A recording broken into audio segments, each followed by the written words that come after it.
Bonsoir à toutes et à tous, c'est vraiment un plaisir de vous accueillir ce soir dans le local de Mathieu et c'est vraiment un plaisir aussi de vous voir ce soir et de vous voir participer à ce jeu dans le cadre de notre premier événement.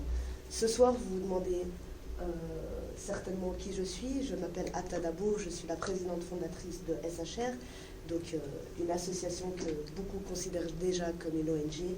Je ne suis pas là pour parler de moi. Et je ne suis pas là non plus en fait pour parler de l'ONG. Donc si vous avez des questions, ça sera à la fin, à partir de 21h. Des questions, vous pourrez les poser aux membres qui sont là, donc les 4 personnes ici, et les 2 jeunes belles femmes qui sont devant nous. Je souhaitais ce soir tout d'abord remercier toute l'équipe de SHR qui a travaillé énormément, quotidiennement, pour planifier, pour organiser, pour préparer notamment cet événement, mais également tous les événements qu'on aura à partir de janvier 2020, pardon. Oui, parce que là, 2020, c'est bien de passer à 2020 à un moment donné. Et que je vais vous demander d'applaudir chaleureusement, s'il vous plaît. J'aimerais aussi qu'on applaudisse chaleureusement la MSO GSI qui est représentée aujourd'hui par Alissa. Alissa qui va nous faire tout à l'heure un sympathique discours qui va nous présenter brièvement la MSO-GSI, donc qui est l'association des étudiants au Global Studies Institute, notre premier partenaire officiel. Merci beaucoup Alissa d'être là, merci aux étudiants du GSI d'être là, ça fait très très plaisir et on va également les applaudir chaleureusement. Enfin, je souhaiterais qu'on remercie Olivier Coller qui est ici,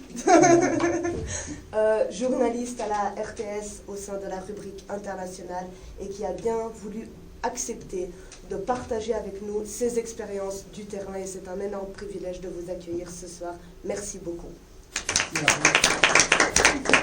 Je vais céder la parole à Alissa puis à Olivier Coller. Après ça, je reviendrai vers vous pour vous donner quelques éléments, quelques explications sur le déroulement de cette soirée. Merci. Donc bonjour à tous et à toutes, bonjour Atta, bonjour à tous ceux dont je viens de faire la connaissance, tous ceux et toutes celles. Je me suis portée candidate il y a quelques jours pour venir brièvement parler du MSO-GSI, des crises humanitaires, et j'ai décidé de le faire en écrivant un petit poème. Et juste après, bien entendu, je passerai à des choses un peu plus sérieuses. Donc je vais tout d'abord vous lire mon poème. Compatriotes, amis, heureux dans l'insouciance, je viens dire un présage de funeste importance, car la nuit dernière, tandis que l'on somnolait, certains d'entre nous, semble-t-il, s'appelaient. J'eus écho de bruit, de cris et de larmes, et si, je me rappelle, il y eut du feu et des armes. Je crois bien que l'on sombre dans un précipice étranger, car la chose publique est hélas en danger. Elle est atteinte d'un bien grandiose mal, lequel, curieusement, n'est guère anormal. Des docteurs politiques, son nom n'ont pu me taire, c'est, mesdames et messieurs, la crise humanitaire. Maintenant, bon, trêve de poésie, je vais vous raconter ce que vous faites ici. Donc tout d'abord, je voudrais prendre le temps de remercier Atta, de remercier ainsi que le Global Studies Institute aussi, qui m'a donné donc le micro pour ouvrir cette simulation de crise humanitaire intitulée l'Aftershock.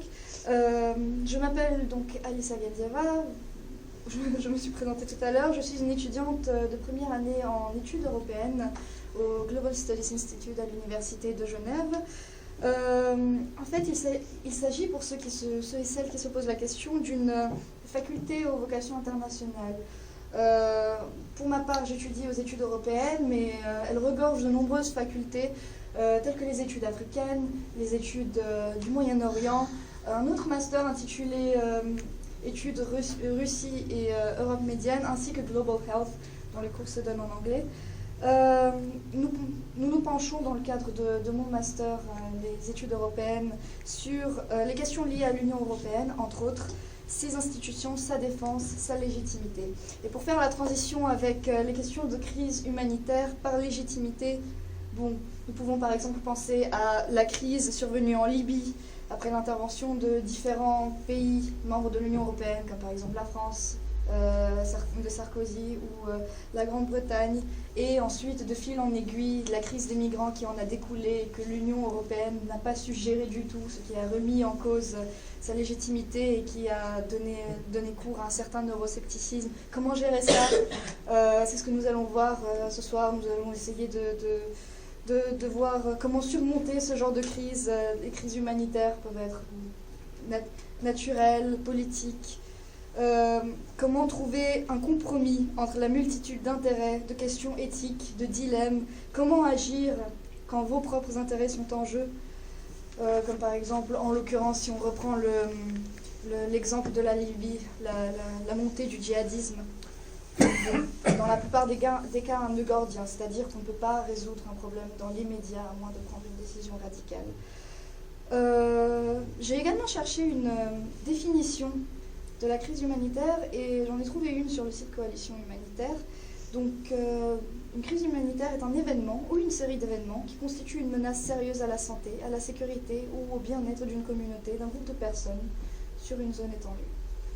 Dans mon ancienne université, qui est l'université McGill au Canada, nous nous amusions souvent à faire ce genre de simulation de crise humanitaire.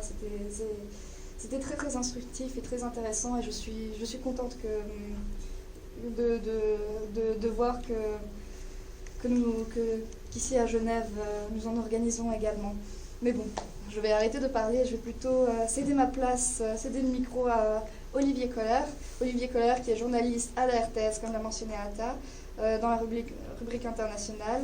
Il a eu l'occasion de se rendre sur plusieurs terrains de conflit et je crois bien qu'il saura, bien mieux que moi, expliquer ce qu'est une crise humanitaire, son déroulement. Et je vous prie de m'applaudir. Merci.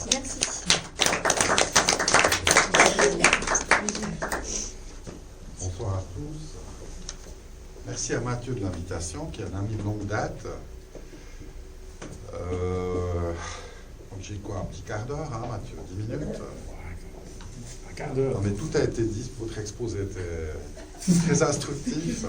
Non, moi, je peux témoigner d'une expérience de terrain. Ça fait environ 20 ans que je pratique, même 25 ans, le journalisme à la rubrique internationale. Bon, j'étais dans la presse écrite avant d'entrer à la télé, au Ton, Nouveau Quotidien. Et voilà, c'est une expérience qui m'a amené à couvrir des terrains de crise, des théâtres d'opération, de guerre. Mon premier grand reportage, c'était en ex-Yougoslavie, donc ça date un peu. C'était la tragédie qui avait prévalu et qui avait provoqué l'éclatement de l'ex-Yougoslavie. Et là, j'avais pu déjà assister à de premières crises humanitaires qui sont de différents types. Elles peuvent être liées à un conflit armé qui provoque des mouvements de population, des exodes parfois massifs. C'était très impressionnant de le voir en ex-Yougoslavie. Des gens qui perdent tout, qui doivent quitter leur maison, quitter toute une vie parfois, d'un jour à l'autre, laisser une maison derrière eux. Où il y a des crises humanitaires qui sont liées, et on observe de plus en plus ça, à des phénomènes naturels, type tsunami, type réchauffement climatique. Ce qui m'a frappé en Afrique, par exemple, c'est de voir que, je veux dire, c'est pas une vue de l'esprit, Quand il y a des gens qui doivent parcourir chaque jour 30 km pour trouver quelques litres d'eau, et qui ne peuvent plus nourrir leur bétail, ça j'avais pu l'observer au Darfour. C'est des gens qui doivent quitter leur terre, migrer, et qui, de fait, s'inscrivent dans un type de crise humanitaire qui sont gérées, par toutes les organisations qu'on connaît. Il y en a une très connue à Genève, c'est le CICR, qui est présent sur plein de théâtres d'opération. Et la situation devient critique, parce que les moyens commencent à manquer, le monde change, il y a moins de solidarité, et ils doivent faire des pesées d'intérêt parfois. Renoncer à des opérations. Ça a été le cas de Médecins sans frontières qui a, à mes yeux, fait un travail vraiment remarquable sur le terrain, qui doit parfois faire des pesées d'intérêt, de dire est-ce qu'on fait Ebola, est-ce qu'on couvre ce type de crise? On va peut-être devoir renoncer à apporter aide et assistance à des populations. Après, il y a un autre type de crise qui est lié à des cataclysmes, genre tremblement de terre. Là, j'avais été marqué par une expérience personnelle. C'était en Iran, en 2004, à Bam. Il y avait un tremblement de terre qui avait tué 40 000 personnes. vous avez l'impression d'arriver dans un paysage apocalyptique, quoi. Vous voyez des immeubles entiers qui se sont effondrés sur eux-mêmes. L'image m'avait frappé, c'était celle d'un camion de pompiers, ouais. Mais qui était réduit, je pense, qui faisait 30 centimètres de hauteur. Donc là, c'était dramatique, parce que l'Iran, c'est quand même un pays relativement pauvre, mais relativement bien organisé aussi. On a plein de clichés ici en Occident. On pense que l'Iran, voilà, c'est la République islamique, mais j'avais été frappé de voir la qualité du système de santé et l'élan de solidarité dans le pays, et la manière dont ils ont pris en charge les personnes qui étaient sinistrées. Et là, c'est des crises qui sont très complexes parce qu'il faut agir très vite. Il y a beaucoup de victimes, il y a des morts, il y a des risques d'épidémie, il y a la difficulté à nourrir les gens, à les approvisionner. C'est d'ailleurs au cours de cette expérience que j'avais pu vivre, disons, au cours de ce reportage, une expérience assez unique, c'est le jeûne thérapeutique. Parce que je me suis retrouvé 10 jours en Iran, mais il n'y a pas à bouffer, quoi. J'ai bu du thé, c'est un des meilleurs thés au monde, mais j'ai rien mangé, j'ai perdu 10-15 kilos et j'étais dans une forme remarquable. Et je me sentais un peu en solidarité aussi avec les populations démunies. Donc voilà, en quelques mots, les expériences que j'ai pu vivre en temps de crise, sur le plan humanitaire. Il y a peut-être une expérience dont je peux parler, c'est celle de l'Ukraine. J'avais vraiment couvert cette crise, la crise de Maïdan, où vous vous retrouvez en plein centre-ville d'une capitale européenne, une ville spectaculaire, hein, Kiev, et où tout d'un coup tout bascule, quoi. Il y a des combats au cœur même de la cité. Vous avez des snipers dans des hôtels internationaux, et puis en quelques heures, il y a 100 morts, quoi. Ça m'a vraiment frappé de voir des gens se vider de leur sang dans le lobby d'un hôtel, l'hôtel Kreshatiik, pour ne pas le nommer. Vous assistez, voilà, vous marchez dans une mare de sang et vous voyez un hôpital qui s'improvise dans le lobby de l'hôtel où des gens meurent, se vident de leur meurent d'une hémorragie. C'est parfois un métier passionnant, mais parfois on est confronté évidemment à un certain choc émotionnel. Et c'est le cas de nombreux humanitaires. Moi j'admire leur action, leur travail. Mais on peut porter aussi un regard critique sur l'action humanitaire. Il y a beaucoup de dérives, notamment en Haïti. On avait été frappé de voir que des ONG américaines coupaient le bras des enfants qui avaient un bras cassé. C'est abominable, quoi. Donc, tout n'est pas bon dans l'humanitaire non plus. Ça peut être perçu aussi comme la bonne conscience occidentale, le blanc riche qui exploite l'Afrique, puis pour soulager un peu sa conscience, va un peu apporter aide et réconfort à les populations démunies. Donc il faut bien aussi avoir conscience, avoir un esprit critique, mais par rapport à tous les domaines de la société. On peut avoir un esprit critique par rapport aux médias, on peut avoir un esprit critique par rapport à l'humanitaire, mais il faut tout le temps avoir conscience des enjeux qui sont là derrière, quoi. Voilà, donc, en quelques mots, l'humanitaire, vous allez l'expérimenter ce soir au travers d'un jeu. Comment on appelle ces jeux déjà, Mathieu? Serious Game. Okay. Un grand spécialiste, Mathieu. Et si vous avez quelques questions, hein, je voyais aussi cette petite conférence improvisée, vous avez peut-être des questions à poser ou des choses qui vous intéressent ou des interrogations. Je propose qu'on ouvre une petite plage de dialogue, quoi. Très simplement. Vraiment cool, là. Il reste combien de temps? 5 minutes, là? Bah là, il te reste 5 minutes, oui, 7 minutes. Ouais. Ah, mais volontiers un échange plus informel, vous pouvez me poser des questions, on peut échanger par rapport peut-être à des interrogations, des exemples que j'ai donnés, quoi. Non, soyez pas timide. Non, franchement. On est jouer. Hein? On est trop impatients de jouer, c'est pour ça. Mais non, mais on a de la chance d'avoir M. Colère avec nous. Faut pas. J'aurais bien aimé rester avec vous, mais je peux pas. Mais je Et on vais vous en- expérimenter et la on vous prochaine en veut. fois. Non, mais moi j'aurais une question.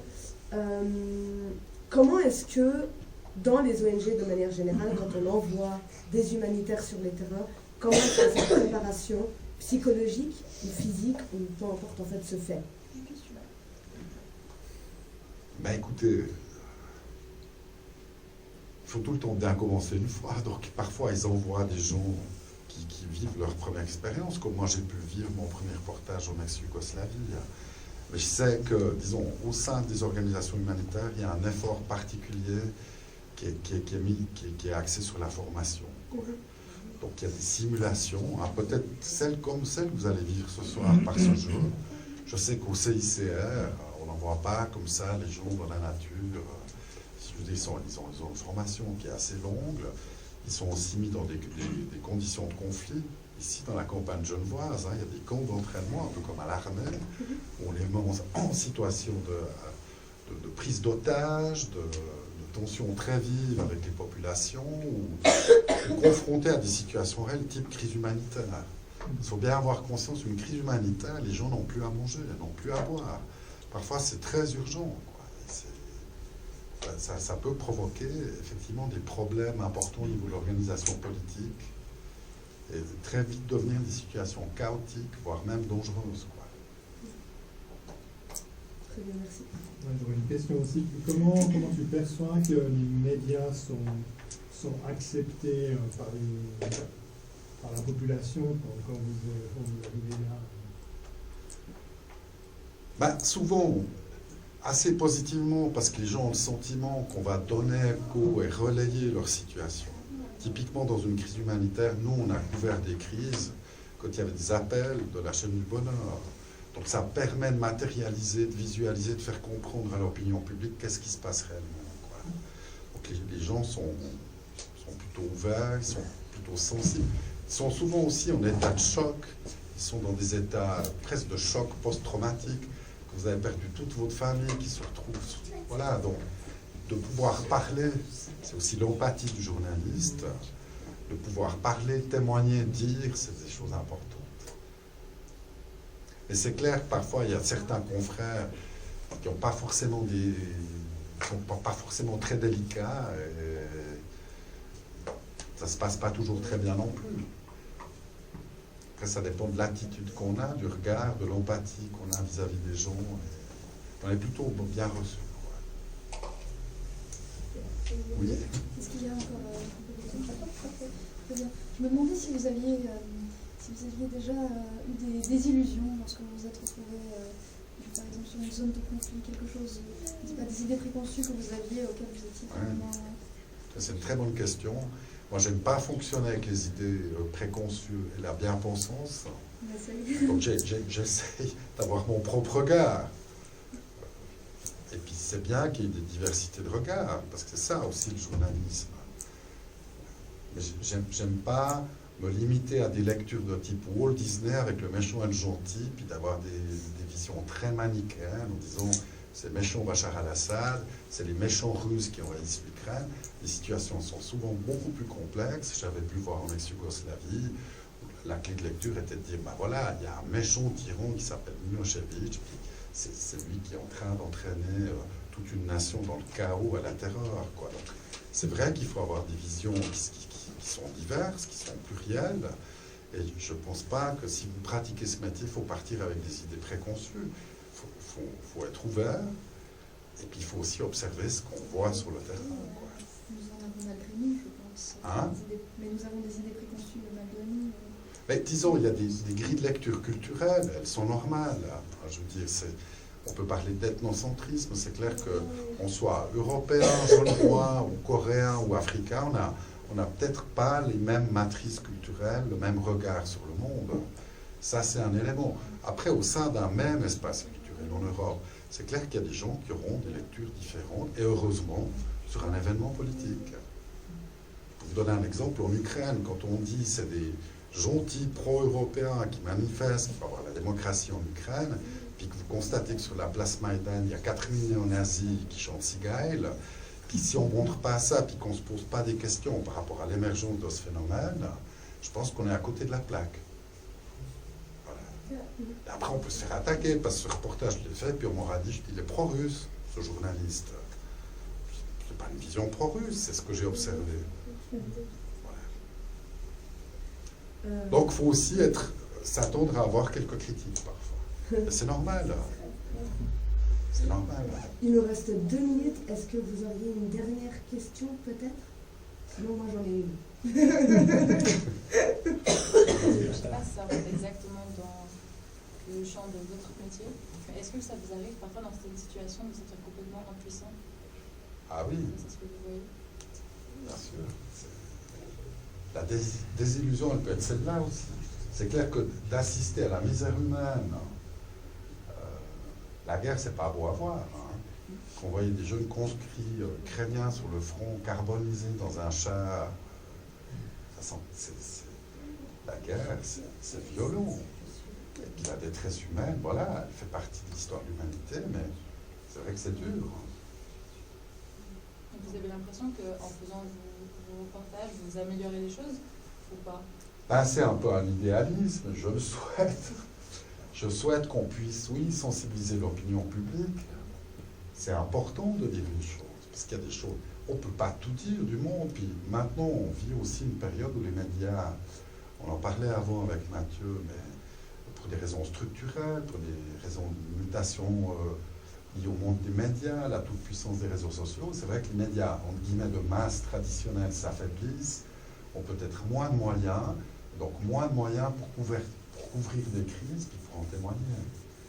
Je pense qu'il n'y a rien de pire que l'ignorance et l'incompréhension. On vit un monde complexe, de plus en plus chaotique, et je pense que les gens ont besoin de lecture. Et que c'est important, et que c'est pour ça que c'est important de faire ce métier, et évidemment une presse la plus pluraliste qui soit possible. C'est vrai qu'on a eu longtemps la chance en Suisse d'avoir une densité de quotidien, bon, mais maintenant c'est des choses qui sont en train d'évoluer et de disparaître. Et on s'est un peu concurrencé, c'est pas mal ça, moi je ne le vois pas vraiment forcément d'un mauvais œil, et par l'apparition de nouveaux acteurs, par des blogueurs qui font parfois un excellent travail, par des influenceurs, par aussi la naissance de nouveaux médias, quoi. Et là on est dans une période un peu de transition. Et je pense que c'est important de témoigner de ces choses. Et c'est pour ça que j'ai aimé faire ce métier, et que j'aime le faire. Voilà. Extra. Est-ce qu'il reste d'autres questions? Ouais, moi je vais poser un petit peu une question qui n'est pas une question piège d'ailleurs. Non, mais mais il n'y a peut-être pas vous de allez question. la vivre comme Il ça. n'y a que des bonnes questions. Je voulais savoir ce que vous pensez à titre personnel des casques bleus aujourd'hui. Les casques bleus ou les casques blancs? Les casques bleus. Les casques bleus. Ben, écoutez, ça symbolise, il y a eu plusieurs épisodes dans l'histoire. C'est un petit peu la grandeur et l'impuissance de l'ONU. Les casques bleus sont déployés. Moi, j'avais pu les voir à l'œuvre au Congo, en RDC, au Kivu. Voilà, ils sont là, ils sont stationnés, ils font des opérations de maintien de la paix. Et ça n'empêche pas tout, quoi. C'est un peu une présence préventive qui est destinée à éviter qu'un conflit dégénère ou s'aggrave. Et ils ont des moyens limités. Et puis, je crois que le cas le plus célèbre, c'était en ex-Yougoslavie à Srebrenica. On a vu des casques bleus attachés à des lampadaires. Ça a été une des plus grandes faillites de l'ONU, je crois. Ils étaient censés protéger les populations, puis on a assisté à un véritable drame, quoi. Tragédie. C'est un peu... Voilà. Je ne sais pas si j'ai répondu à votre question. Absolument. Merci beaucoup. Bah, je pense qu'on peut applaudir. Ouais, merci. Et puis bon, ben, écoutez, je vous souhaite une excellente soirée et une très belle partie, quoi. Vous êtes entre de mains expertes. Je vous souhaite une très belle soirée, une très belle fin d'année. Merci beaucoup. Merci. Merci beaucoup.